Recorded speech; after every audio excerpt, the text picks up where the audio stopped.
अस्सलाम वालेकुम नाज़रीन, नांदेड़ उर्दू न्यूज़ में आपका इस्तकबाल है। चलिए नजर डालते हैं आज के नांदेड़ कोरोना अपडेट की तरफ।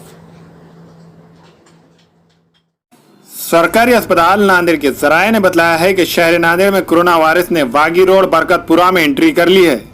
आज सुबह मिली जांच रिपोर्ट में बरकतपुरा की एक 55 साल खातून कोरोना वायरस पॉजिटिव पाई गई है। इसी के साथ कोरोना पॉजिटिव मरीजों की तादाद 225 हो गई है, जबकि आज सुबह 2 कोरोना पॉजिटिव मरीजों की मौत की इत्तला है। इनमें चौपाल की एक 52 साल खातून और उमरखेड़ का एक 74 साल जेर इलाज मरीज शामिल है। कोरोना पॉजिटिव से मरने वालों की तादाद अब 13 हो गई है और 75 मरीज मुख्तलिफ अस्पतालों में जेर इलाज है।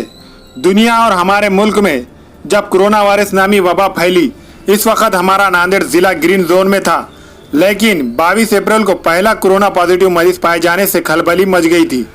इसके साथ साथ शहर में कोरोना पॉजिटिव मरीजों की तादाद बढ़ती गई। 2 मई को अचानक 22 कोरोना पॉजिटिव मरीज मिलने के बाद शहरी तशवीश में मुब्तला हो गए थे और इसके बाद ये सिलसिला चल पड़ा।